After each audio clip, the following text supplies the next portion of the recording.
मैंने last week जो class हुई थी, उस क्लासेस में मैंने आपको क्या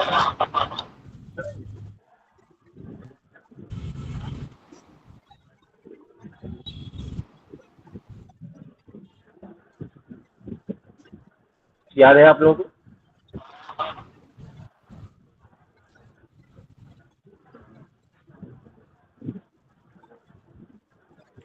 चले कोई नहीं, आप लोग जवाब दे रहे हैं, मेरी आवाज नहीं?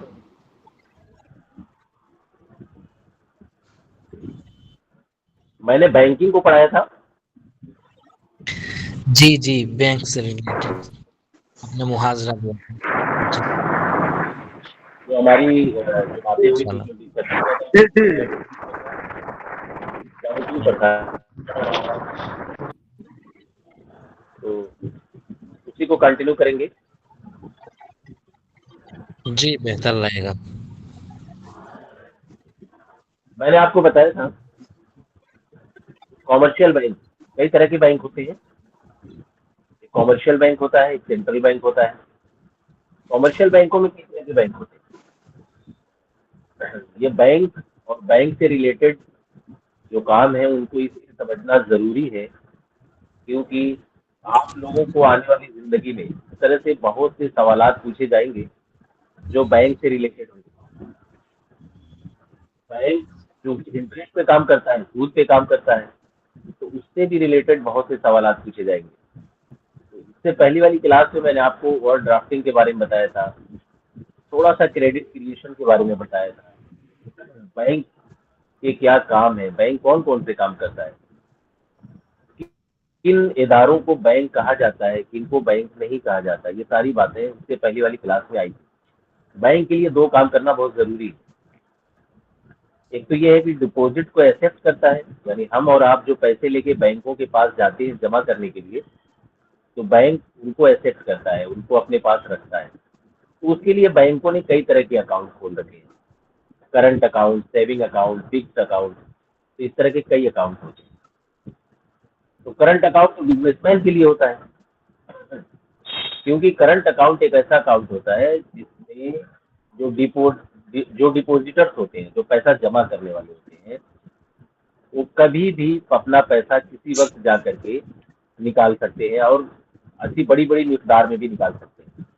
इसलिए बैंकों को हमेशा उनके कैश को, उनके पैसों को रेडी रखना होता है। तो बैंक को उसमें कुछ नहीं मिलता है। बैंक को कब मिलता है?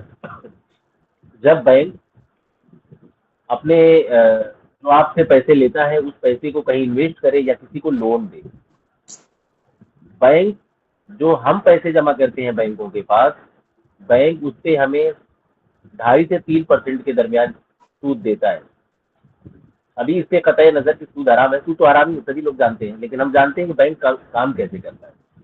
लेकिन जब बैंक से आप पैसा लेने जाते हैं, बैंक से हम और आप या हम जैसे लोग जो पैसा लेने के लिए जाते हैं, जिसे हम आम जबान में कहते हैं लोन लिया है उसने बैंक से, तो ऐसे में बैंक उनसे तकरीबन 8 से 15% के दरमियान अलग अलग लोन पर अलग अलग इंटरेस्ट, अलग अलग सूद चार्ज करता है।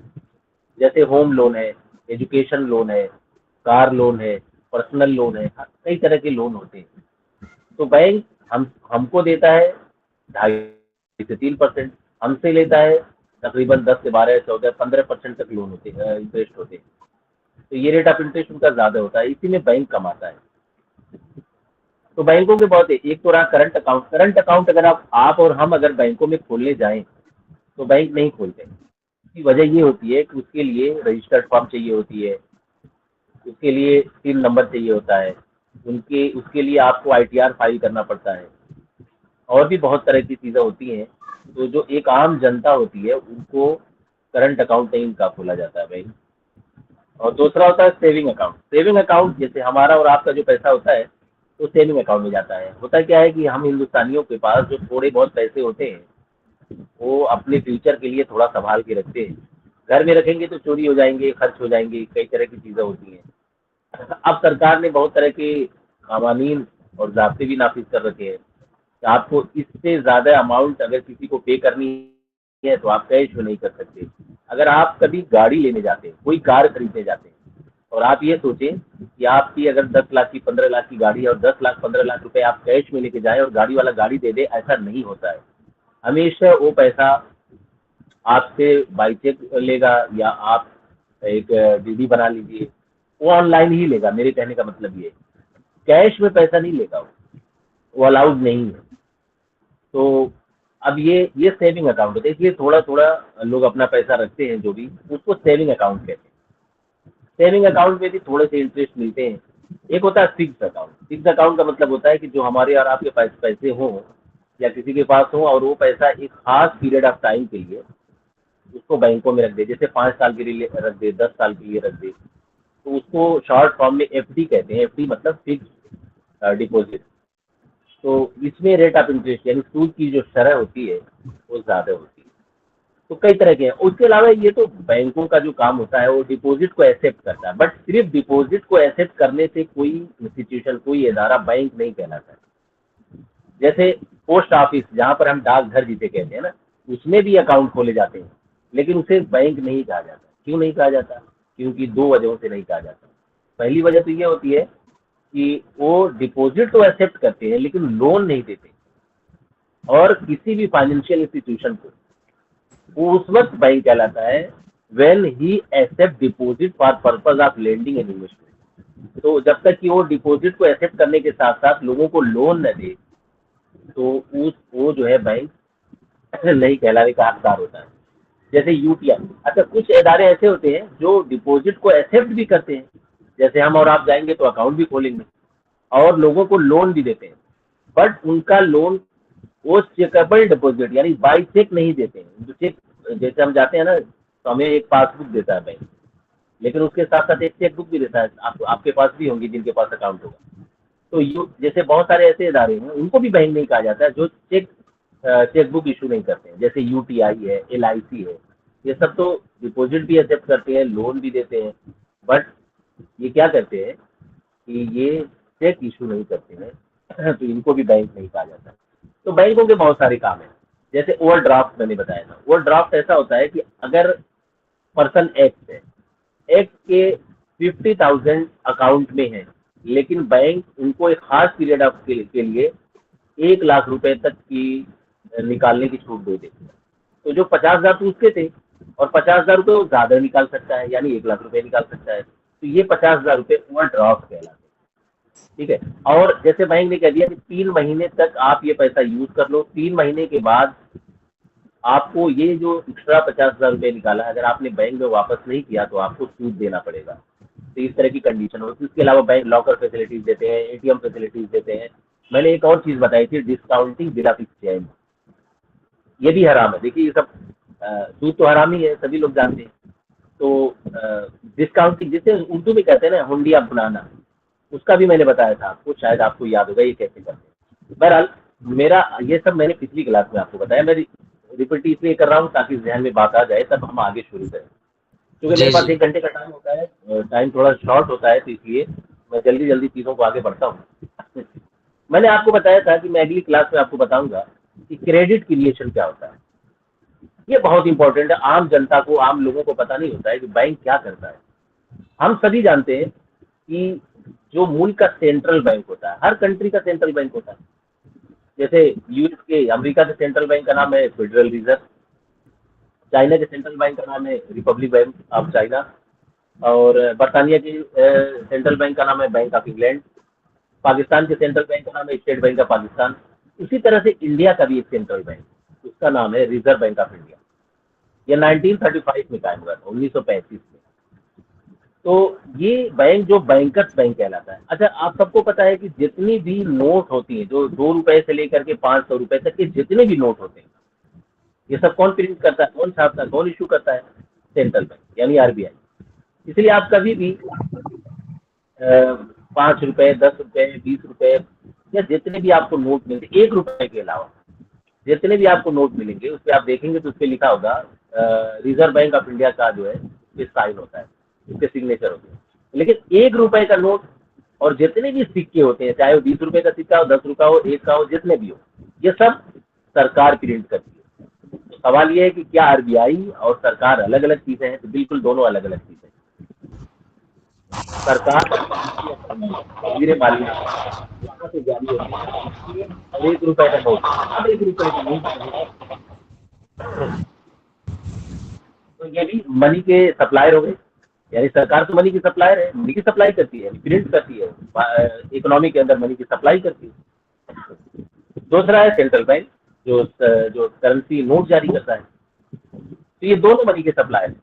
लेकिन कॉमर्शियल बैंक जैसे SBI, state bank of India, union bank of India, ये जो बैंक होते हैं, ये मनी के डायरेक्टली सप्लायर नहीं होते, बट इनको भी मनी का सप्लायर कहा जाता है। यानी ये भी सोसाइटी के अंदर, इकोनॉमी के अंदर मनी की सप्लाई करते हैं।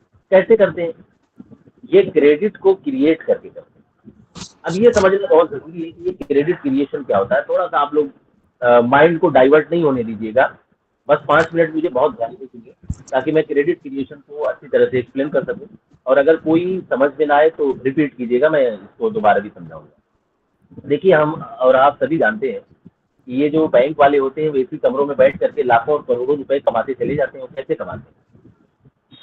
देखिए, होता क्या है कि मैं एक एग्जांपल से इसको समझाऊंगा, क्रेडिट क्रिएशन, और इसको समझने की कोशिश कीजिएगा।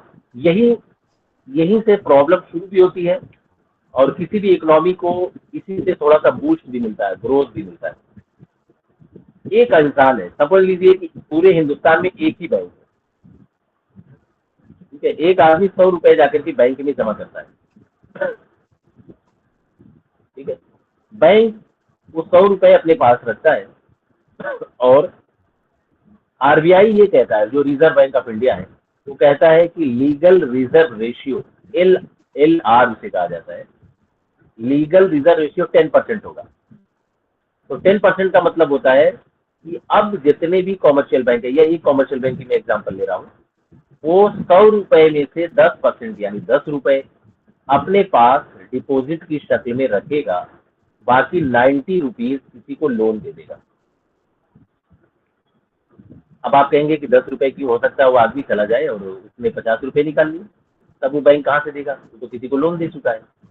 तो ऐसा एक इंसान का मसला नहीं होता है, लाखों और करोड़ों लोग अपना अकाउंट बैंक में रखते हैं। बैंक अपने पास्ट एक्सपीरियंस से, माजी के तजर्बात से ये बात अच्छी तरह जानता है कि सिर्फ 10% लोग अपना पैसा निकालने के लिए बैंक में आते हैं, बाकी नहीं आते। तो इसलिए वो 10% अपने पास रखेगा और 90% किसी को लोन देगा। अब मैंने कहा ना, 100 रुपए बैंक के पास गए, तो 100 रुपए का 10 रुपए अपने पास रखता है, 90 रुपीज किसी को लोन देगा। एक बात हमेशा याद रखिएगा, बैंक कभी किसी को कैश में लोन नहीं देता है। हम और आप कोई भी किसी भी बैंक के पास चले जाएं और कहें हमें लोन दे दो, अगर 5 लाख रुपए हमें लोन चाहिए, तो बैंक ऐसा नहीं करता है कि 5 लाख रुपए कैश में काउंट करता है और हमें दे देता है चले जाओ।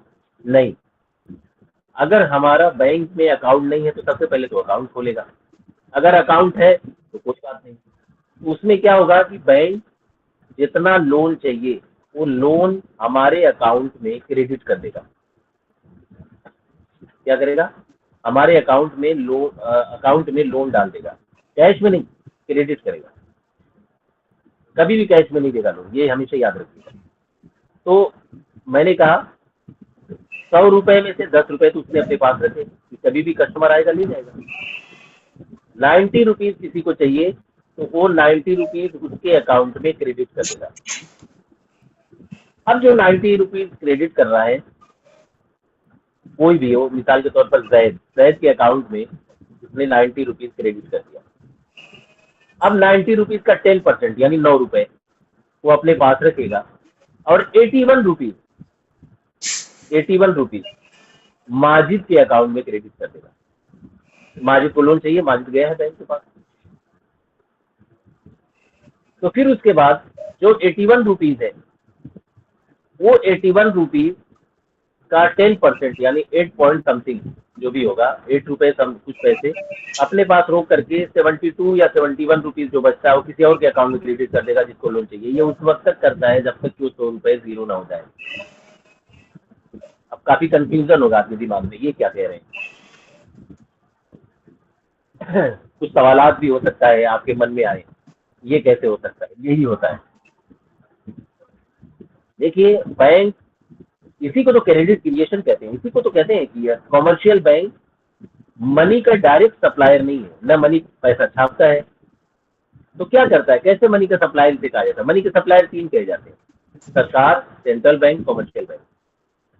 तो सरकार तो कॉइन्स यानी सिक्के प्रिंट करती है, आरबीआई नोट प्रिंट करता है, ये कॉमर्शियल बैंक क्रेडिट क्रिएट करते हैं।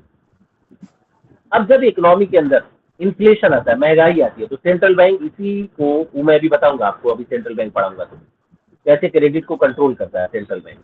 ये बैंकिंग सिस्टम इसलिए आपको जानना जरूरी है क्योंकि आप जब आपसे इससे रिलेटेड, बैंकिंग से रिलेटेड बेशुमार क्वेश्चन हो, तो उसको समझना बहुत जरूरी है। तो कोई सवाल है आपका? ये इसमें थोड़ा सा और एक्सप्लेन करूंगा इसको।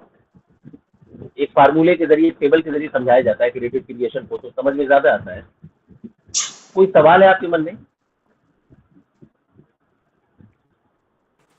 वैसे अगर कभी किसी ने बैंक में पैसा जमा किया हम्म, 10,000 रुपये, और आपने कहा कि बैंक 10% अपने पास रखता है, तो अगर कभी जी कोई जी, पूरा अपना पैसा निकालने जाए तो फिर बैंक क्या करता है? हाँ वही तो मैंने कहा था। जैसे पूरा पैसा निकालने का मतलब अ, आप बैंक के पास पैसा निकालने के लिए जाएंगे, जी सपोज आपको किस लिए पैसा चाहिए, किसी भी चीज के लिए, खर्च के लिए चाहिए। बहुत लोग जाते हैं, बैंकों में करोड़ों लोगों का डिपॉजिट होता है। तो 1 करोड़ लोग, मान लीजिए बैंक में 1 करोड़ लोगों का डिपॉजिट है, तो 1 करोड़ लोग तो एक साथ नहीं जाएंगे ना। नहीं। मान लीजिए 10 लाख जाते हैं, तो 10% तो रख ही रहा है। जी बैंक अपने माजी के तजर्बात से, ये बात मैंने इससे पहले एक कहानी भी आपको सुनाई थी, याद होगा आपको। पिछले जमाने में जो गांव के, जो इलाके का मुखिया होता था, जो सुनार होता था, जो जो जमींदार होता था, उसके पास लोग अपना सोना रखता था। आपने ये भी सुना होगा, ये लिखा है लोगों ने इसको। तो उसने क्या किया, तो सोना रखवाते थे तो वो एक स्लिप बना करके दे देता था, कागज पे लिख करके कि आपका इतना सोना मेरे पास है। तो लोगों ने सोना रखवाया और उसने सोना रखने का चार्ज भी लेता था, और वो स्लिप उसको दे देता था। आपका मान लीजिए 10 तोला, 20 तोला, या जो भी उस जमाने में चलता होगा, वो लिख करके उसको दे देता था कि आपका इतना सोना मेरे पास है। इस तरह से 100 लोग गए, 100 लोगों ने, क्योंकि अपने घर में रखेंगे डाकू आ जाएगा, चोर आ जाएगा, चोरी हो जाएगा, बहुत कुछ प्रॉब्लम हो सकती है, वहां पर सेफ है। 100 लोग उसके पास गए, 100 लोगों का उसने सोना रख लिया। तो उसने देखा कि जो उसने स्लिप काट करके लोगों को दिया है, जो पर्ची फाड़ करके दी है उसने, वो आपस में एक दूसरे को लेन देन करने लगे। मान लीजिए 100 लोगों में से एक आदमी को दूसरे को जमीन बेचनी है, उसने जमीन ले ली और वो पर्ची इसको दे दिया। तो बजाय इसके कि सुनार के पास आए, सोनार के पास आए और उससे सोना ले वापस करी, उसने कहा कि मैं क्या लेने जाऊँ, ये पर्ची पकड़ो, तुम जाकर के खुद ले ले। तो फिर इस तरह से वो जो पर्ची उसने फाड़ी थी ना, वो मार्केट में चलने लगी। तो वो जो जमींदार था, उसने क्या किया कि ये तो सोना लेने के लिए तो 5-10% लोग आते हैं, बाकी तो जो उसने पर्चियां फाड़ रखी है, जो उसने स्लिप दे रखी है, वही चल रही है मार्केट में। तो उसने अपनी तरफ से 100, उसने अपनी तरफ से 100 पर्चियां फाड़ करके उसका तो फायदा हो गया, डबल हो गया, क्योंकि उसी की तो पर्ची चल रही है। जरा एक मिनट, इधर सा एक मिनट। ये काजी कौन है? ये काजी कौन है भाई? ये काजी कौन है? कौन है ये काजी? भाई ये काजी कौन है? बोल क्यों नहीं रहा है? जी मौलाना। ये आप डिस्टर्ब कर रहे हैं बार बार, क्यों बार बार आपको माइक ऑन हो रहा है? पिछली मरतबा भी आप ही ताल्लुक से शिकायत थी कि आपको माइक ऑन जा रहा है। अलग बंदे अभी भी आप ऑन किए हुए हैं।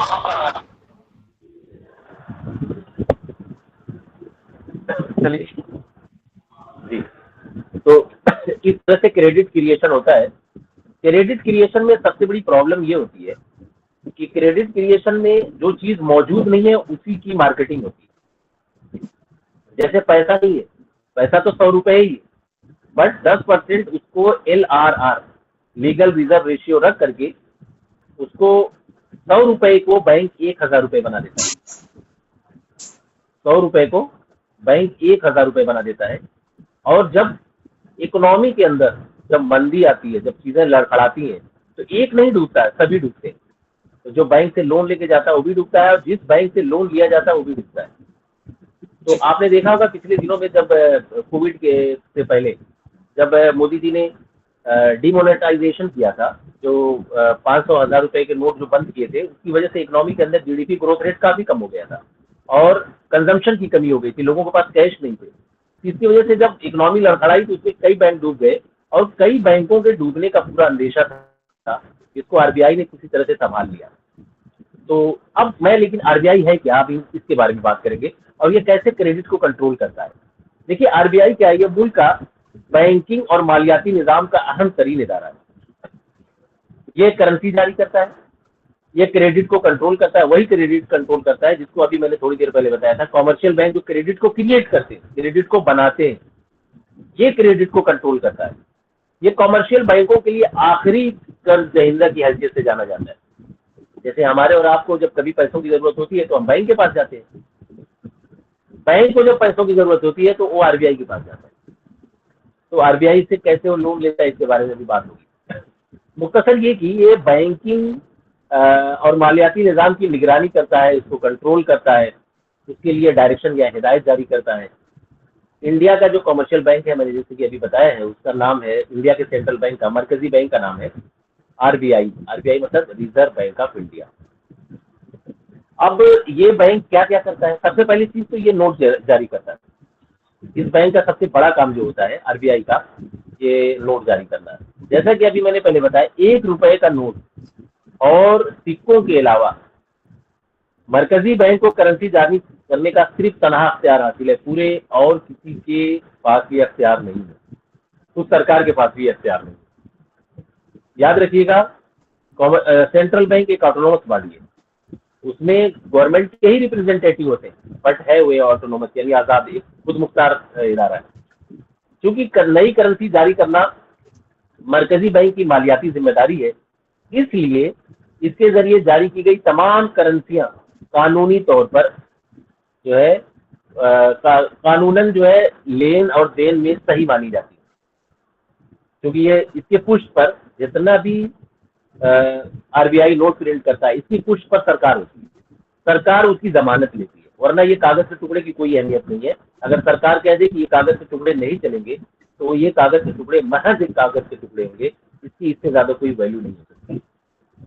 अब एक सवाल ये आता है कि सरकार या ये सेंट्रल बैंक करेंसी कैसे जारी करते हैं, क्या मतलब किस बुनियाद पर करते हैं, क्या कितना कर सकते हैं या कितना नहीं कर सकते, इसके लिए कोई सिस्टम है। तो जी, इसके लिए एक सिस्टम है जिसको कहा जाता है मिनिमम रिजर्व सिस्टम। क्या कहा जाता है? Minimum reserve system. ये सिस्टम है, इसको फॉलो करता है, इसी के उसूल पर करेंसी जारी करता है RBI। ये सिस्टम क्या सिस्टम है, इसमें होता क्या है, इस सिस्टम के मुताबिक RBI गोल्ड यानी सोना और फॉरेन सिक्योरिटीज की शक्ल में 200 करोड़ की मालियत अपने पास रखता है। थोड़ा सा ध्यान दीजिएगा, तो ये इंपॉर्टेंट पॉइंट है। 200 करोड़ की मालियत की, उसमें 115 करोड़ का सोना होता है और 85 करोड़ रुपए की फॉरेन सिक्योरिटीज होती है। फॉरेन सिक्योरिटीज, गोल्ड तो आप जानते ही है, सोना। फॉरेन सिक्योरिटीज क्या होती है? फॉरेन सिक्योरिटीज का मतलब होता है इंडिया के अंदर इंडियन करेंसी के अलावा दुनिया की जितनी भी करेंसियां हैं, किसी भी कंट्री की, चाहे वो नेपाल हो, चाहे भूटान हो, चाहे चाइना हो, चाहे पाकिस्तान हो, चाहे अमेरिका हो, रशिया हो, जापान हो, कोई भी कंट्री, सबकी करेंसियां इंडिया के अंदर फॉरेन रिजर्व कहलाती है। और इस दुनिया में मौजूदा मईशत में इन फॉरेन सिक्योरिटीज की या फॉरेन एक्सचेंज की या फॉरेन रिजर्व की बहुत इंपॉर्टेंस होती है। वो मुल्क को ज्यादा माशी तौर पर मजबूत तस्वुर किया जाता है जिसके पास जितनी ज्यादा फॉरेन सिक्योरिटीज या फॉरेन एक्सचेंज हो या फॉरेन रिजर्व हो। अभी आपने पिछले दिनों सुना होगा कि पाकिस्तान ने IMF से कर्ज लिया था, ये लड़ाई जब इन दोनों में वार का सिचुएशन आई थी, बेल आउट पैकेज लिया था। क्यों लिया था, इंडिया ने क्यों नहीं लिया? क्योंकि इंडिया के पास एक बड़ी मिकदार में फॉरेन रिजर्व है। ये फॉरेन रिजर्व क्या होता है, यानी कैसे मिलता है? जब आप किसी कंट्री को सामान बेचेंगे या जो कोई कंट्री या मल्टीनेशनल कंपनियां इंडिया में आके इन्वेस्ट करेंगी, सरमायाकारी करेंगी, तो हमारे कंट्री के अंदर फॉरेन रिजर्व बढ़ेगा। फॉरेन रिजर्व बढ़ने की जैसे क्या इसकी जरूरत क्यों होती है फॉरेन रिजर्व की? पूरी दुनिया के अंदर, इवन अमेरिका भी, आपने देखा होगा अमेरिका अभी ट्रम्प आए तो बहुत सारे टैरिफ लगा रहे हैं अपनी इकोनॉमी को बचाने के लिए। पूरी दुनिया की कोई कंट्री ऐसी नहीं है जो ये कह सके कि मुझे दुनिया के दूसरे मुल्कों से कोई लेन देन नहीं करना है। कोई दुनिया में ऐसा मुल्क हो ही नहीं सकता है। इसलिए क्योंकि अल्लाह ताला ने इस दुनिया की आबो हवा ऐसी बना रखी है कि कहीं कोई चीज़ अच्छी होती है, कहीं कोई चीज़ अच्छी होती है। तस्वीर कीजिए कि अगर हम यूपी में या दिल्ली में या नॉर्थ इंडिया में बैठ करके कश्मीरी सेब अगर बोएं तो वो क्वालिटी नहीं हो सकती है, या इंडिया में मदीना और जो अरब की खजूरें हैं वो नहीं हो सकती। तो यहाँ की मिट्टी किसी चीज़ के लिए होती है, वहाँ की मिट्टी, तो इसलिए ये आपस में ट्रेड होता है, एक्सपोर्ट और इम्पोर्ट होता है, दरामद और बरामद होता है। अच्छा चलिए, सब कुछ आपने लगा लिया, पेट्रोल कहाँ से लाएंगे? पेट्रोल के लिए तो आपको, तो इसीलिए अब पेट्रोल जो आप लेते हैं ये डॉलर में लेते हैं। आपको पता होना चाहिए हम सऊदी से पेट्रोल खरीदते हैं, हम रुपए में पे नहीं करते, या हम रियाल में भी पे नहीं करते। रुपया इंडिया करेंसी है और रियाल किसकी है? सऊदी अरब की करेंसी है। हम किस में पे करते हैं? उनको अदा करते हैं जब पेट्रोल खरीदते हैं, पेट्रोलियम प्रोडक्ट चाहे वो डीजल हो, गैसेस हो, कोई भी, उसको डॉलर में करते हैं। डॉलर हमारे पास कहाँ से आएगा? डॉलर हमारे पास आएगा दूसरे कंट्री से, जब हम उनको सामान बेचेंगे। इसीलिए चाइना इस वक्त दुनिया में बहुत तेजी से ग्रो कर रहा है। उसकी सिंपल और सिर्फ सादी सी वजह यह है कि चाइना का मैन्युफैक्चरिंग सेक्टर बहुत अच्छा है। चाइना वो चीज़ें बहुत सस्ते दामों में बना लेता है जो दुनिया की दूसरे मुल्कों की इंडस्ट्रीज, कारखाने महंगे दामों में बनाती है। चाइना की टेक्नोलॉजी बहुत आगे है, इसलिए चाइना पूरी दुनिया को एक्सपोर्ट करता है और उसके पास एक बड़ी मिकदार में फॉरेन रिजर्व होती है। तो मैं बहुत ज़्यादा उसमें डिटेल में नहीं जाऊँगा। तो मैं ये सिर्फ बता रहा था कि आरबीआई को नोट प्रिंट करने के लिए एक सिस्टम को, एक निज़ाम को फॉलो करना पड़ता है। उसको कहते हैं मिनिमम रिजर्व सिस्टम। इस सिस्टम में 200 करोड़ के जो है एसेट, 200 करोड़ की चीज़ें आरबीआई के पास होनी चाहिए, जिसमें 115 करोड़ का सोना और 85 करोड़ की फॉरेन रिजर्व होनी चाहिए। अगर इतना है तो आरबीआई जितनी मिकदार में चाहे नोट प्रिंट कर सकता है। अब आप बताइए, जब आरबीआई को खुली छूट है, किसी से पूछने की जरूरत नहीं है। हमारे और आपके जहनों में ऐसा होता है कि आरबीआई जो नोट प्रिंट करता है उसके पीछे सोना होता है। ऐसा नहीं है, किसी भी कंट्री करेंसी के पीछे कोई सोना है। हमारे पास ये गोल्ड स्टैंडर्ड सिस्टम खत्म हो चुका है बहुत पहले। अगर आप 100 रुपए का नोट ले जाकर के सरकार से कहें ये से रखिए आरबीआई के पास और मुझे इसके बदले सोना दीजिए, तो वो मना कर देगा, उसके पास सोना ही नहीं है। आरबीआई आजाद है, जितना नोट चाहे, आरबीआई और सरकारें आजाद होती हैं, जितना चाहे नोट प्रिंट कर सकती हैं इंडिया के अंदर। अब सवाल ये है कि फिर क्यों नहीं नोट प्रिंट करती है बहुत ज्यादा? इतना नोट प्रिंट कर लें कि इंडिया के अंदर जो हमारा पर कैपिटा इनकम बहुत कम है, हमारी जो इंडिया के अंदर गुर्बत में इंडिया बहुत जो है आगे है, और आपने सुना होगा कि 80 करोड़ लोग अनाज पे जी रहे हैं जिसको सेंट्रल गवर्नमेंट देती है। बिलो पॉवर्टी लाइन, बीपीएल जिसे कहते हैं, वो भी बहुत ज्यादा है। तो सरकार ऐसा क्यों नहीं करती कि आरबीआई की खूब नोट प्रिंट करे और गरीबों के घर पहुंचा दे एक एक बोरी नोट? ऐसा क्यों नहीं करती है? थोड़ा सा मैं आप लोगों को इन्वॉल्व करना चाहता हूँ, एक तरफा बोलूंगा तो थोड़ा बोरियत होगी। बताइए, कोई बताए। ऐसा इसलिए नहीं करती है कि ज़्यादा नोट प्रिंट कर देगी तो महंगाई ज़्यादा हो जाएगी। लोग बिल्कुल मार्केट सही में जवाब। जब लोगों के पास पैसा ज़्यादा होगा तो मार्केट में जाएंगे और अपने मन की चीज़ें खरीदेंगे, कीमत में कोई कमी वगैरह नहीं कराएंगे, जिसकी वजह से मार्केट में महंगाई होगी। अच्छा जी, क्योंकि जब नोट ज्यादा प्रिंट होंगे तो उससे इकोनॉमी के अंदर मनी सप्लाई बढ़ जाएगी। अभी आप देखिए, अभी मैंगो मार्केट पे आ रहे हैं, अभी थोड़े से महंगे हैं ना, 15 दिनों के बाद सस्ते हो जाएंगे। क्यों? क्योंकि मैंगो की सप्लाई बढ़ जाएगी, और जब मैंगो की सप्लाई बढ़ जाएगी तो फिर मैंगो सस्ते हो जाएंगे, क्योंकि सर मनी आपकी आवाज सप्लाई। साफ नहीं आ रही। हाँ हेलो, कट रही है आवाज साफ नहीं आ रही है? बहुत ज्यादा, कुछ सब आवाज साफ है, आपके मोबाइल में कुछ गड़बड़ी होगी, आवाज बिल्कुल क्लियर है। थोड़ा सा आप नेटवर्क में आ जाए, हो सकता जी, है आपका आवाज नेटवर्क। साफ है। तो देखें, मैं ये बता रहा था कि मनी सप्लाई बढ़ने की वजह से लोगों का परचेजिंग पावर बढ़ जाता है। देखिए, दो तरह से महंगाई बढ़ती है इकोनॉमी के अंदर। ये जो हम सुनते हैं ना कि महंगाई बढ़ गई, महंगाई बढ़ गई, इससे महंगाई बढ़ने का मतलब क्या होता है? महंगाई बढ़ने का मतलब ये होता है, जिसे कहते हैं इन्फ्लेशन। आरबीआई कहता है इन्फ्लेशन 2 से 6% के दरमियान होना चाहिए, यानी महंगाई की दर जो है 2% से 6% यानी 4% के बीच में होना चाहिए। लेकिन हम अक्सर ऐसा देखते हैं कि हमारे कंट्री के अंदर महंगाई 6% से ज्यादा होती है, यानी आरबीआई की जो बेहतरीन जो सतह है, जो सबसे ज्यादा मैक्सिमम लिमिट है, उससे भी महंगाई ज्यादा होती है। इसकी वजह से इकोनॉमी पर या मुल्क की मईशत पर मनफी असरात पड़ते हैं। वो कैसे पड़ते हैं, वो बाद में बात करें। तो होता क्या है कि महंगाई, ये इन्फ्लेशन कैसे निकालते हैं कि जैसे मिसाल के तौर पर मैंने कोई चीज 100 रुपए की खरीदी पिछले साल, अभी ये जनवरी, ये मई चल रही है, मई में मैंने एक चीज 100 रुपए की खरीदी। अभी अगर महंगाई 6% का मतलब होने का मतलब होगा है कि इस साल वो चीजें 106 रुपए की हो गई, यानी 6% महंगाई बढ़ गई एक साल के अंदर। इन्फ्लेशन हर महीने सरकार आरबीआई निकालती है कि कितना इन्फ्लेशन है कंट्री के अंदर हर महीने। पहले वीकली आता था, हर हफ्ते आता था, लेकिन इधर कुछ सालों से अब मंथली आता है, एक एक महीने पे आता है। तो इन्फ्लेशन दो तरीके का होता है। एक को कहते हैं डिमांड पुल इन्फ्लेशन, यानी मेरी जेब भरी हुई है, मेरे जेब नोट भरे हुए हैं, तो मैं जाकर के मार्केट में डिमांड करता हूँ, तो गुड्स एंड सर्विसेज के रेट बढ़ जाते हैं। इसी तरह मेरे जैसे करोड़ों लोग हैं, सबके पास परचेजिंग पावर है, कुव्वत खरीद है जिसे कहते हैं। कुव्वत खरीद मतलब पैसा है। जब पैसा होगा तो डिमांड होगी, और जब डिमांड होगी तो रेट बढ़ेंगे। जब भी डिमांड सप्लाई से ज्यादा होगी, अब डिमांड का मतलब इसको ऐसे समझिए कि कोई मार्केट में कोई 100 चीज है, किसी चीज की 100 यूनिट है, यानी 100 पेन है, चलिए 100 पेन है, एक दुकान पे 100 पेन रखे हुए हैं, कलम 200 बच्चे जाते हैं खरीदने के लिए उसे, कलम है 100 ही।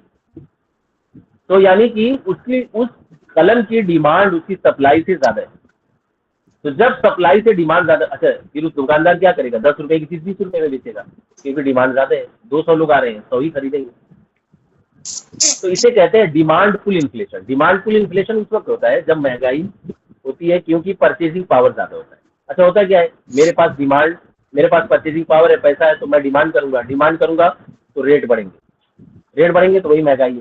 अच्छा, महंगाई किसी एक प्रोडक्ट के बढ़ने से नहीं होती, किसी एक सामान के बढ़ने से नहीं होती। महंगाई दो तरीके से नापी जाती है, एक होता है होलसेल प्राइस इंडेक्स नंबर, एक होता है रिटेल प्राइस इंडेक्स नंबर। तो कुछ 500-600 अशिया ऐसी है जिनकी वजह से आमतौर पर पेट्रोल जब महंगा होता है तो महंगाई आ जाती है। वजह क्या है, हर चीज की ट्रांसपोर्टेशन ट्रक पे या रेलवे पे, और ट्रक कैसे चलते हैं, डीजल या पेट्रोल से। तो जब ये चीज महंगी होती है, ट्रांसपोर्टेशन महंगा हो जाता है, तो सभी चीजें महंगी हो जाती है। तो डिमांड पुल इन्फ्लेशन होता है इसे, जो अभी आप बात कर रहे थे, ज्यादा नोट प्रिंट करने की वजह से डिमांड पुल इन्फ्लेशन होता है। एक होता है कॉस्ट पुश इन्फ्लेशन, यानी लागत के बढ़ने की वजह से महंगाई है। जैसे मेरे हाथ में मोबाइल है, इसकी लागत 5,000 रुपए है, इसको 10,000 रुपए में सेलर भेज देता है। अगर इसके रेट 5,000 से 8,000 हो जाए लागत इसकी, तो जाहिर है कि इस मोबाइल की कीमत भी बढ़ जाएगी। इसे कहते हैं कॉस्ट पुश इन्फ्लेशन, यानी लागत के बढ़ने की वजह से जो महंगाई होती है। तो अब मैंने कहा ना कि सरकार बहुत सोच समझ करके नोट प्रिंट करती है। और एक बात हमेशा ध्यान में रखिए कि जब से ये सिस्टम आया है, ये कागजी करेंसी वाला, पूरी दुनिया के अंदर महंगाई बढ़ती जा रही है। एक रिसर्च है कि जब से कागजी करेंसी से पहले 1000 साल में जितनी महंगाई नहीं आई थी, उतना इधर 50 सालों में महंगाई आ गई। क्यों? क्योंकि कागज के नोट छापने जितना चाहे छाप, और कंट्रोल करने के बाद भी जब सरकारों को लोन की जरूरत पड़ती है सरकार किससे लोन लेते हैं? जनरल पब्लिक बैंकों के अलावा सेंट्रल बैंक से भी लोन लेते हैं। और जब सेंट्रल बैंक से लोन लेते हैं तो सेंट्रल बैंक नोट प्रिंट कर देता है और नोट प्रिंट करके इसी इकोनॉमी में आ जाता है। इसको ऐसे समझिए, मिसाल के तौर पर किसी इकोनॉमी में, किसी मईशत में 10 कोई भी सामान 10 है, 10 बनाए गए बस, और सरकार ने 10 रुपए प्रिंट किए, तो एक सामान की कितनी कीमत हुई? 1 रुपए।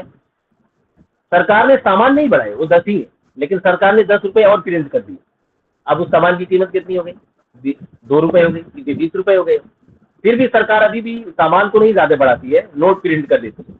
तो अब 10 रुपए और प्रिंट कर दिए, तो अब 30 रुपए हो गए, यानी कि सामान की कीमत अब 30 रुपए हो गई। तो इस तरह से सरकार अगर सिर्फ नोट प्रिंट करे, गुड्स एंड सर्विसेज जो सामान होते हैं उनको न बढ़ाए, तो इससे महंगाई आती है, और ये कागजी करेंसी से पूरी तरह पॉसिबल है। तो सरकार इसलिए नोट नहीं प्रिंट करती है, क्योंकि इकोनॉमी के अंदर मनी सप्लाई बढ़ेगी, मनी सप्लाई बढ़ेगी तो परचेजिंग पावर बढ़ेगा, परचेजिंग पावर बढ़ेगा तो डिमांड बढ़ेगी, और डिमांड बढ़ेगी तो रेट बढ़ जाएंगे, और रेट बढ़ेगा। चलिए, महंगाई बढ़ने से क्या नुकसान आते हैं? जो सामान हम दुनिया को एक्सपोर्ट करते हैं, यानी बेचते हैं, एक्सपोर्ट करने का मतलब बेचते हैं, तो फिर वो महंगा हो जाएगा, तो हमारा एक्सपोर्ट रुक जाएगा, हमारी बरामद रुक जाएगी, और बरामद रुकने का बहुत ही निगेटिव असरात पड़ेंगे मईशत पर। बरामद रुकने की वजह से हमारे पास फॉरेन रिजर्व कम हो जाएगा। जब फॉरेन रिजर्व हमारे पास कम होगा तो फिर हम दूसरे मुल्कों से कैसे इंपोर्ट करेंगे, टेक्नोलॉजी कैसे मंगाएंगे, पेट्रोल कैसे खरीदेंगे। उसके अलावा हिंदुस्तान में दवाएं से लेकर के बेशुमार अशिया, इवन हमारे कंट्री के अंदर तो जो होली की पिचकारी होती है वो भी चाइना से आती है। गणेश जी की जो मूर्ति होती है ना, वो भी चाइना हमें जो है बना करके अपने कंट्री से देता है, क्योंकि हमारे यहाँ 85% या 80% के करीब मुस्लिम है। तो इस तरीके से मार्केट पर चाइना का इतना ज्यादा कब्जा हो चुका है। तो ये चीजें, जब हमारी चीजें हमारे यहाँ से आते, फिर हम दूसरी चीजें भी बेचते हैं, हम दूसरे मुल्कों को भी बेचते हैं। जब हम बेचेंगे नहीं तो हमारे पास कैसे फॉरेन रिजर्व आएगा? जब फॉरेन रिजर्व नहीं होगा तो हम दूसरे मुल्कों से सामान, फिर हमें भी वही जो पाकिस्तान कर रहा था, बेल आउट पैकेज लेने के लिए IMF के पास जाना पड़ेगा।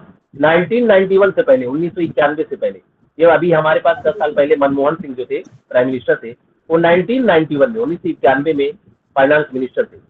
उस वक्त इंडिया की माशी हालत इतनी बेकार हो चुकी थी कि वर्ल्ड बैंक ने इंडिया को कर्ज देने से मना कर दिया।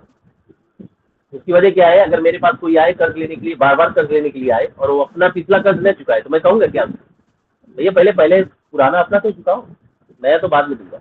यही इंडिया का हाल है।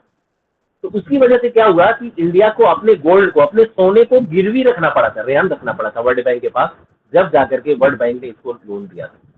वो बहुत बुरी हालत थी। वो तो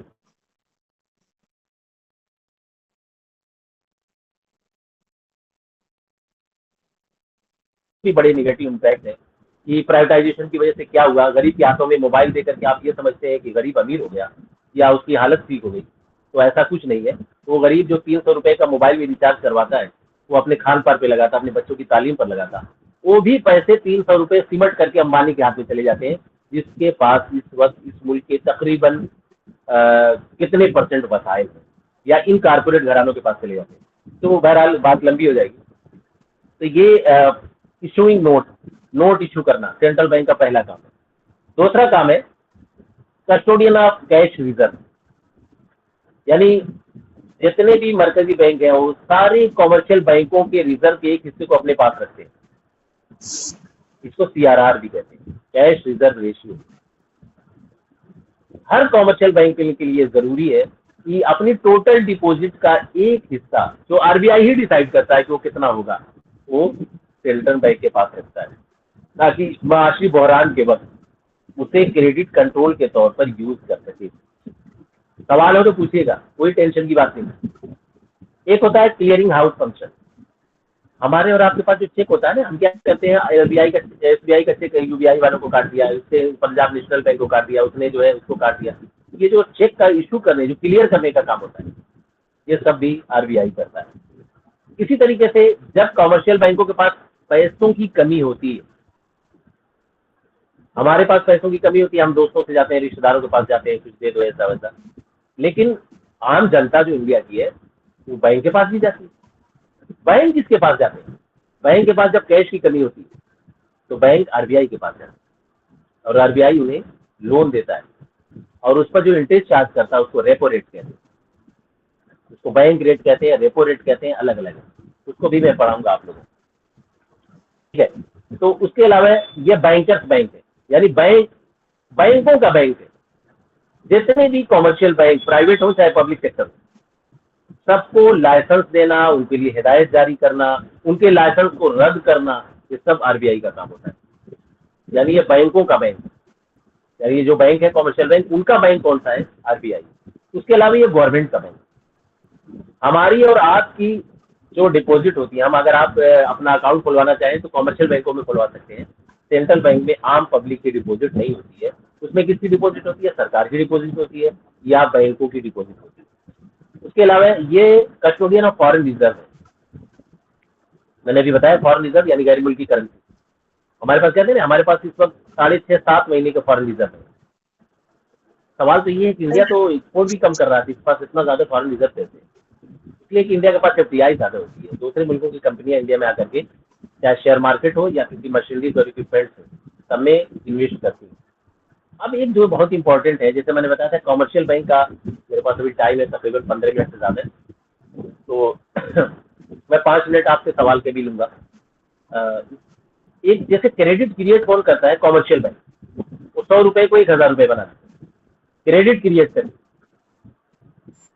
तो क्रेडिट क्रिएशन तो कॉमर्शियल बैंक कर रहे थे, क्रेडिट कंट्रोल कौन करता है? ये सेंट्रल बैंक का। इसको कहते हैं मॉनेटरी पॉलिसी। याद रखिएगा, इसे क्या कहते हैं? Monetary policy.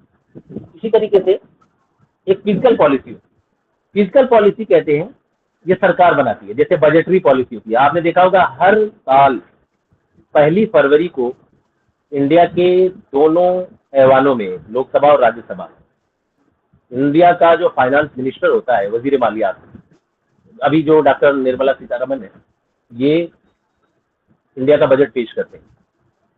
उसको फिजिकल पॉलिसी कहा जाता है, फिजिकल पॉलिसी। और जो फिजिकल पॉलिसी कौन बनाता है? सरकार। और मॉनेटरी पॉलिसी कौन बनाती है? आरबीआई। तो हम मॉनेटरी पॉलिसी भी पढ़ेंगे। ये क्या होता है? देखिए, इकोनॉमी के अंदर इन्फ्लेशन आता है, महंगाई आती है, तो कहते हैं आरबीआई ने कंट्रोल किया या सरकार ने कंट्रोल किया। कैसे कंट्रोल किया? या डिफ्लेशन आ जाता है।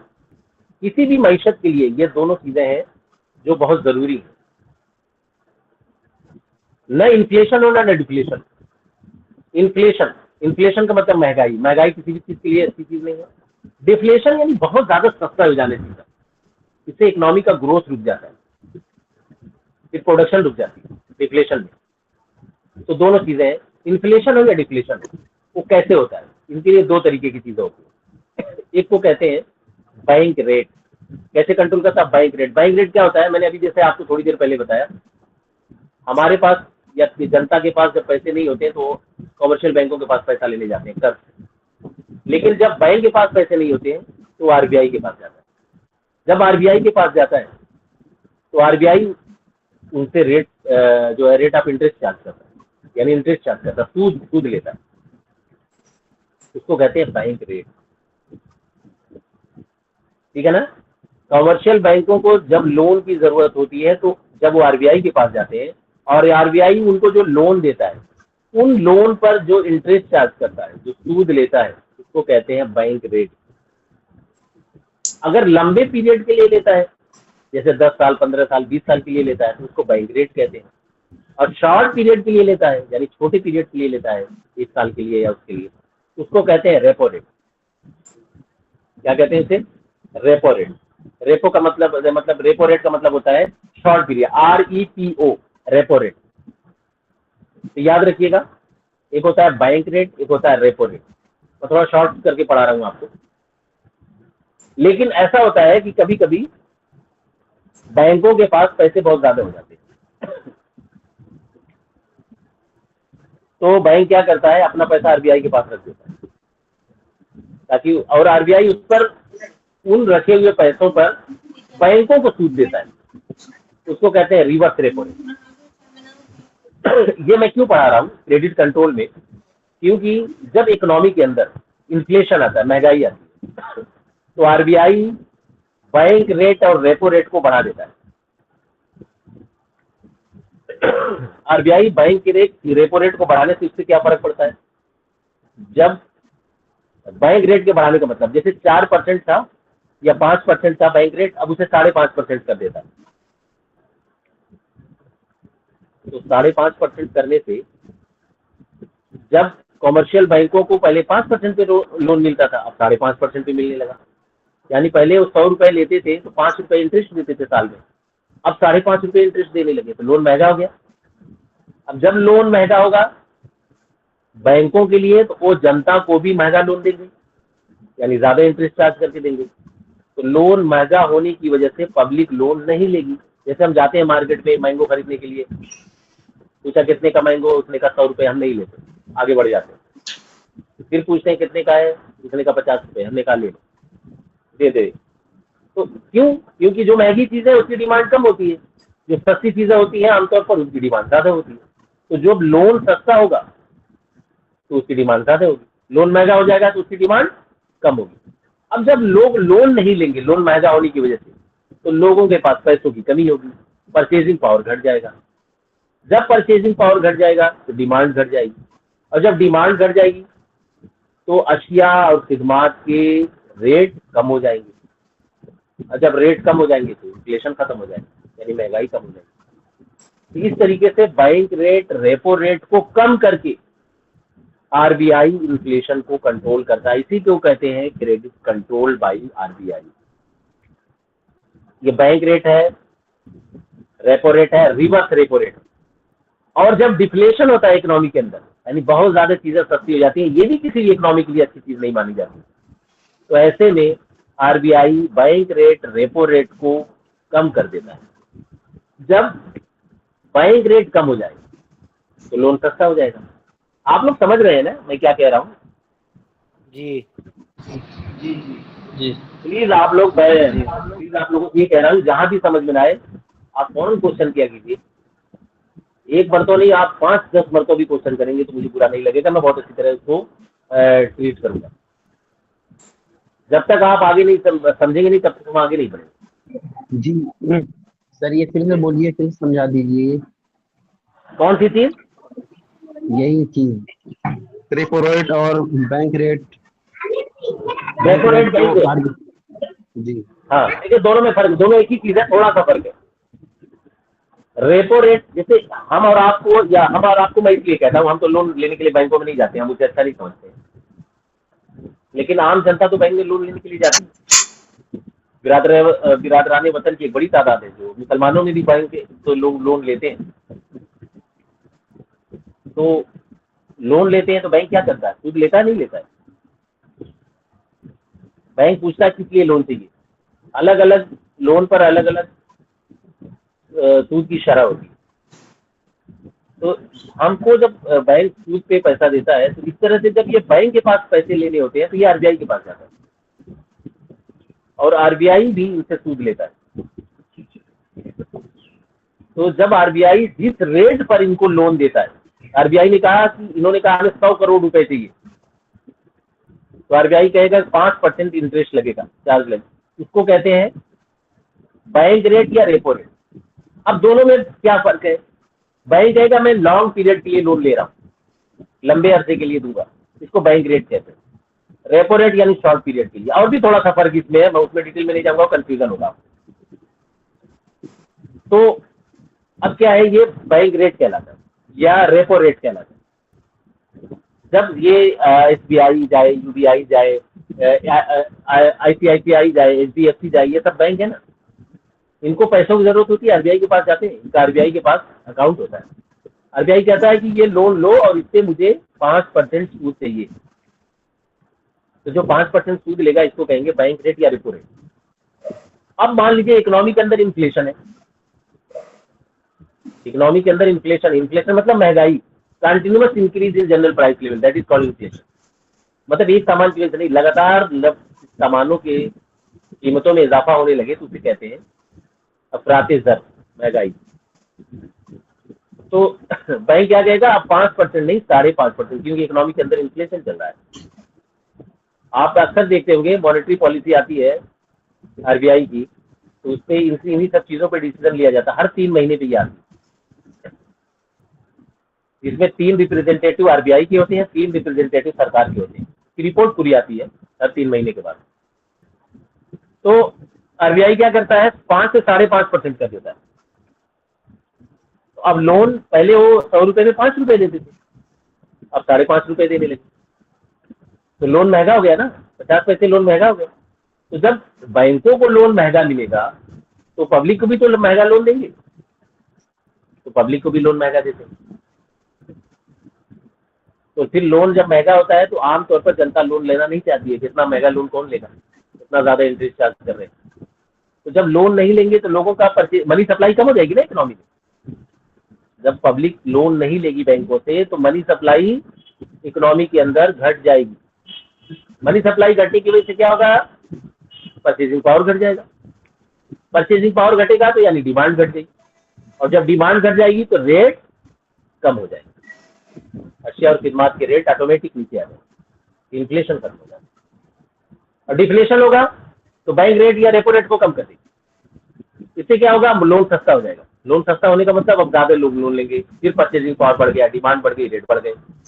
तो डिफ्लेशन में क्या होता है, रेट बढ़ाना होता है। इन्फ्लेशन में क्या करना होता है, सरकारों को और आरबीआई को रेट घटाना होता है। तो इसी तरह से रिवर्स रेपो रेट है, मैंने बताया। ये तो रहा जो बैंक जाते हैं आरबीआई के पास। अब बैंकों के पास कभी कभी पैसे ज्यादा हो जाते हैं, हम और आप जैसे लोग बैंकों से लोन लेने नहीं जाते, तो बैंक क्या करेगा, ऊपर पैसा रखा हुआ है तो उसे आरबीआई के पास रख देता है, और आरबीआई उस पर इन बैंकों को इंटरेस्ट देता है, सूद देता है। उसको कहते हैं रिवर्स रेपो रेट। एक होता है सीआरआर। अच्छा, आप लोग सीआरआर जैसे कैश रिजर्व रेशियो, हर कॉमर्शियल बैंकों को हिदायत जारी की जाती है कि अपनी टोटल डिपॉजिट का कुछ परसेंट हिस्सा सेंट्रल बैंक के पास एज ए कैश रिजर्व रखना होता है। जैसे बैंक ने, आरबीआई ने कह दिया 5%, तो अब हर 100 रुपए में से 5 रुपए तमाम कॉमर्शियल बैंक आरबीआई के पास रिजर्व रखते हैं। अब इन्फ्लेशन आ गया तो उसने 5.5% कर दिया। पहले 5 रुपए रखते थे, अब 5.5 रुपए रखेंगे। जब 5.5 रुपए रखेंगे तो क्या होगा, अब जितना ज्यादा कॉमर्शियल बैंकों के पास पैसा होगा उतनी ही ज्यादा लोन देने की कैपेसिटी होगी उनकी। जब आरबीआई पैसा उनसे ले लेगा तो लोन देने की कैपेसिटी उनकी घट गई। जब घट गई तो अब लोगों को लोन नहीं मिलेगा, तो परचेजिंग पावर कम हो जाएगा, मनी सप्लाई कम हो जाएगी, फिर वही वसूल चलेगा। अब आप सोच रहे हैं ये 0.5% यानी 50 पैसे की वजह से हो क्या रहा है, यानी 5 से 5.5% हो गया तो क्या हो गया, 80,000 करोड़ रुपए इकोनॉमी से आरबीआई के पास चले जाते। 80,000 करोड़ रुपए सिर्फ 0.5% के घटाने और बढ़ाने, यानी इकोनॉमी से अगर 80,000 करोड़ रुपए आरबीआई के पास चले जाए तो ये 80,000 करोड़ की मनी सप्लाई कम हो गई, तो लोगों का परचेजिंग पावर घट जाएगा। इसी तरह से ओपन मार्केट ऑपरेशन है, टाइम की कमी की वजह से मैं उसको ज्यादा नहीं खींचूंगा। और फिर मार्जिन रिक्वायरमेंट्स है, मोरल सुएशन है, और बहुत सारी चीजें, स्टैट्यूटरी लिक्विडिटी रेशियो, एसएलआर है, कई चीजें होती हैं जो मॉनेटरी पॉलिसी में आती हैं। और हम और आपको इसलिए ये चीजें जानना जरूरी है कि हमने मदरसे से फरागत हासिल की है। बहुत सारे लोग आते हैं, पूछते हैं ये कैसे होगा, शेयर मार्केट में ये पैसा लगा हुआ है, ऐसा लगा हुआ है, ऐसे है, बैंकों में क्यों लोन हराम है, ऐसा वैसा। तो ये चीजें समझनी चाहिए ताकि आगे आने वाले दिनों में जब हमसे और आपसे सवाल हो तो हम उसका एक अपनी समझ के अकॉर्डिंग एक अच्छा जवाब दे सकें। बाकी अब सवाल कीजिए, 5 मिनट अभी टाइम है। मेरा सवाल ये है कि ये जो उस्ताद मोहतरम बैठे हुए हैं, मैं एक दिन एक डिस्कशन रखूंगा इंशाल्लाह, मौलाना से भी उसमें दरखास्त करूंगा कि जो अशिया पर चीज़ों की खरीदो फरोख्त होती है, जो इंस्टॉलमेंट पर चीज़ें ली जाती हैं, उनके हुर्मत की क्या इल्लत है, या वो हराम है हलाल है। जैसे एक मरतबा मौलाना ने मुझसे बताया था कि एक बय मुअज्जल होती है, एक बय मुअज्जल और मुअज्जल। तो उस पर मैंने एक आर्टिकल भी लिखा था, वो मेरे फेसबुक अकाउंट पर होगा इस वक्त। तो उसमें भी कुछ चीज़ें मुझे डाउट है जो मौलाना से समझने की कोशिश करूंगा। और मैं अपने भी उसमें अपने भी जो मेरी अपनी जो समझ है, जो कुछ मैंने पढ़ रखा है, उसको भी मैं शेयर करूंगा इंशाल्लाह। जैसे हम जाते हैं कोई सामान लेने के लिए मार्केट में, तो 2 तरह के रेट होते हैं। मैंने मोबाइल लिया तो मैंने कहा इसके पैसे मैं बाद में दूंगा, तो उसने मुझे 12,000 रुपये नहीं दिए, लेकिन अगर मैं फौरन लूंगा तो उसने मुझे 10,000 रुपये दिए। ये भी इंशाल्लाह एक डिस्कशन रखेंगे इंशाल्लाह। सवाल ये है कि हिंदुस्तान में 2000 की नोट बंद क्यों हुई, किस वजह से, इसकी इल्लत क्या है? हिंदुस्तान में 2,000 रुपए की नोट बंद होने के पीछे ये रीजन दिया गया सरकार की तरफ से कि इससे ब्लैक मनी ज्यादा होती है, इससे टेरर फंडिंग होती है। जैसे मिसाल के तौर पर आपको कहीं जाना है, यहाँ से मुंबई जाना है या कहीं भी जाना है, तो 2,000 रुपए के अगर 100 नोट लेंगे तो 2 लाख रुपए हो जाएंगे, और 2 लाख रुपए आप कहीं भी जेब में किसी भी हिस्से में दबा करके चले जाएंगे। इससे होगा कि बड़े बड़े कैश ले जाने में उनको बड़े ईजी होता है।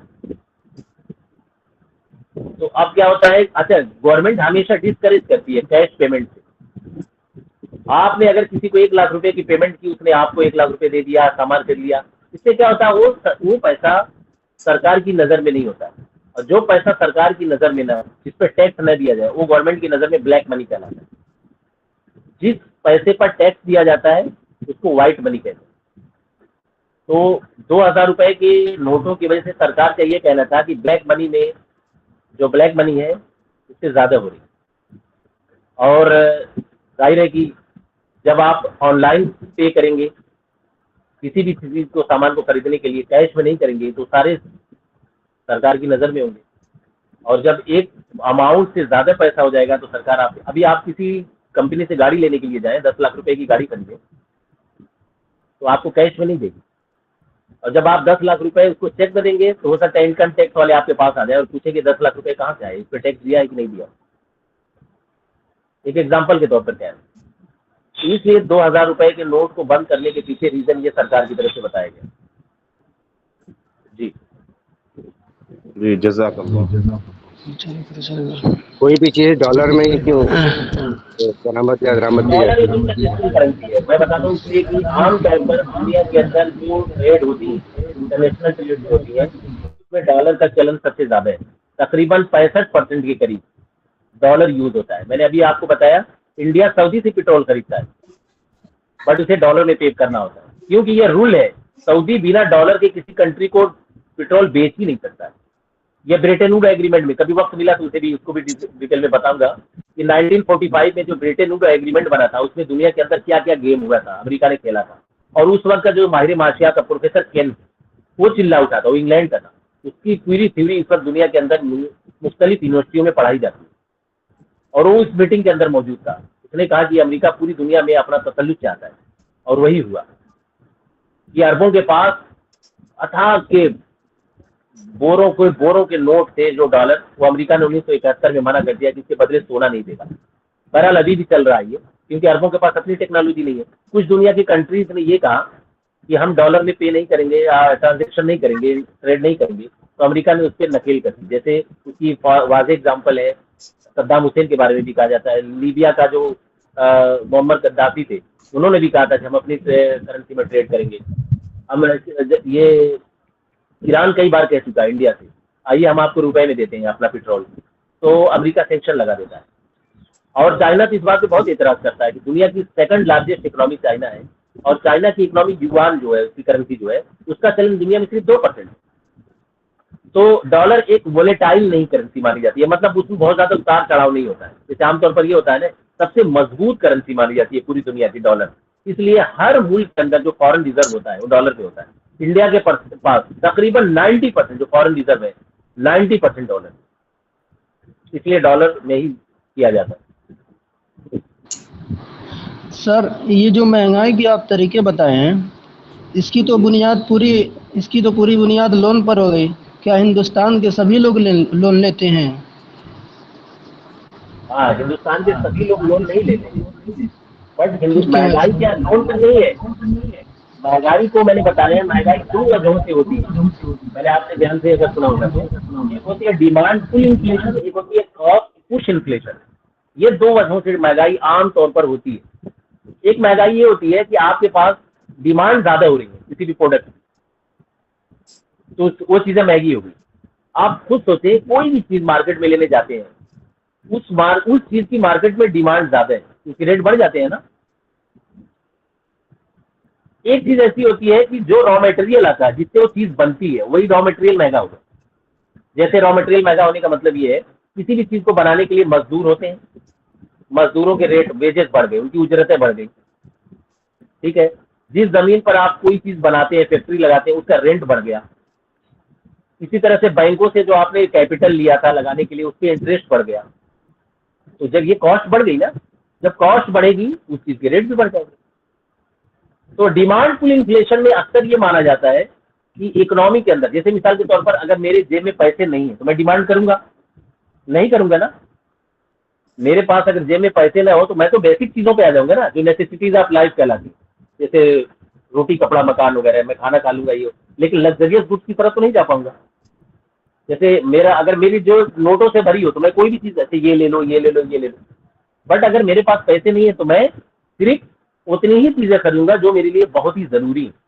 तो ये जब पैसों को, सरकार को, जो इकोनॉमी के अंदर से पैसे होते हैं, उसको आरबीआई को खींच लेना होगा। खींचने के बहुत तरीके होते हैं। कैसे खींचे? एक चीज तो ये होती है कि सरकार टैक्स लगा दे, ये सरकार की फिजिकल पॉलिसी। मैं अभी मॉनेटरी पॉलिसी के बारे में बता रहा हूँ, जो आरबीआई मॉनेटरी पॉलिसी बना। आरबीआई क्या करती है? आरबीआई क्या करती है? बैंकों के इलाज। अच्छा, बैंक ना हो तो दुनिया का निजाम, अभी हिंदुस्तान का निजाम चरमरा जाएगा। हम और आप तो नहीं करते हैं, लेकिन ये बड़ी बड़ी कंपनियां जो हमें माल सप्लाई करती है, सारी चीजें सब बैंक ही पे जो है देश में, सबकी बुनियाद बैंक पे ही होती है। तो इसलिए जब इकोनॉमी के अंदर इन्फ्लेशन आता है, तो इकोनॉमी के अंदर से पैसे खींचने के लिए आरबीआई कई तरह के हथकंडे अपनाती है। उसमें ओपन मार्केट ऑपरेशन भी है, उसमें सीआरआर भी है, एसएलआर भी है, repo rate, bank rate, reverse repo rate, margin requirement और क्रेडिट रेशनिंग, बहुत तरह की चीजें होती है। जी, और सवाल कर सकते हैं? 2-1 मिनट, टाइम तो ऐसे हो गया है। जी, अगर बैंक का मैनेजर या बैंक का कोई भी कर्मचारी आपका काम नहीं करता तो उसकी एप्लीकेशन कैसे डाले, यानी उसकी शिकायत करने के लिए? ये तरीका जरूर बता दें। जैसे बैंक में क्या करना है, फॉर एग्जाम्पल बताइए आपका क्या? जैसे बैंक में आपको क्या करना है, कोई एग्जाम्पल बताएं। यानी मैनेजर की या कोई कर्मचारी है जो बात नहीं सुनता आपकी, तो शिकायत करनी है आप उसकी। पैसे निकालने गए हो, पैसे नहीं दे रहा है, ये सब बात है। हाँ, और भी चीजें, जैसे हुज्जत करने लगता है या बस बदकलामी करने लगते हैं। अच्छा, तो उसमें सिंपल सी बात ये होती है, आजकल तो 2-3 तरीके होते हैं। उस बैंक का जो कोई जो है, देखिए ऑनलाइन पोर्टल क्या है, हर बैंक अपने एक ऑनलाइन शिकायतों का एक ऑनलाइन जो है एक चीज बनाते हैं, लिंक बनाता है। आप उस पर, असल में देखिए हम लोग का मसला क्या होता है कि हम लोग जाते हैं, लड़ झगड़ के चले आते हैं, या तो फिर आप एक एप्लीकेशन ड्राफ्ट करके उस बैंक के मैनेजर के पास जाइए और उससे रिसीव करवाइए, जो भी उसका रिसीविंग ऑफिसर होगा, ये रिसीव करके मुझे दो।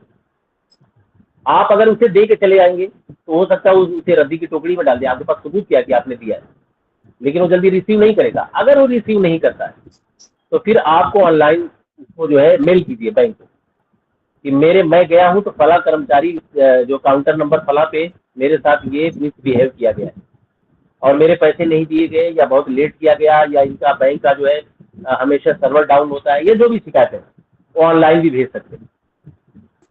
और फिर अगर वो नहीं होता तो फिर तो आगे कानूनी कार्रवाई होती है। जी,